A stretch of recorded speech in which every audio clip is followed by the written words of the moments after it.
What if I told you that one ancient story holds every human emotion ever felt?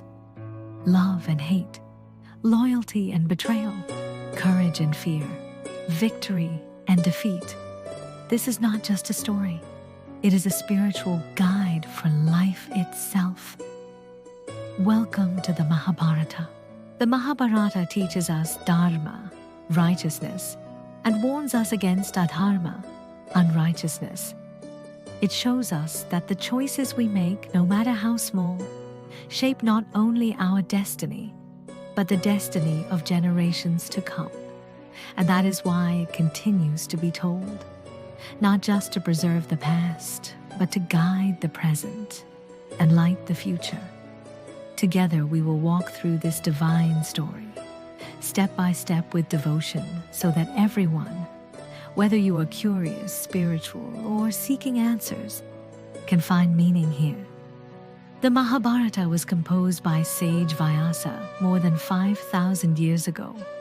With over 100,000 verses, it is the longest epic ever written. And so, let us begin. Long before the Pandavas and Kauravas were born, before the Great War shook the earth, destiny was already taking shape. Our story opens with a king, Shantanu, ruler of Hastinapura, and his meeting with the mysterious river goddess, Ganga. A love that begins in beauty, but carries a hidden destiny that will change everything. One day, while walking along the banks of the sacred river Ganga, King Shantanu beheld a woman of divine beauty. She was none other than the goddess Ganga herself. The king was captivated, and he asked her to be his queen. Ganga agreed, but on one condition: he must never question her actions. Blinded by love, Shantanu accepted. A son was born to them. But to Shantanu's horror, Ganga carried the newborn to the river and drowned him in the waters. Again and again, 7 times, she drowned her children. Shantanu's heart broke, but he remained silent, bound by his promise.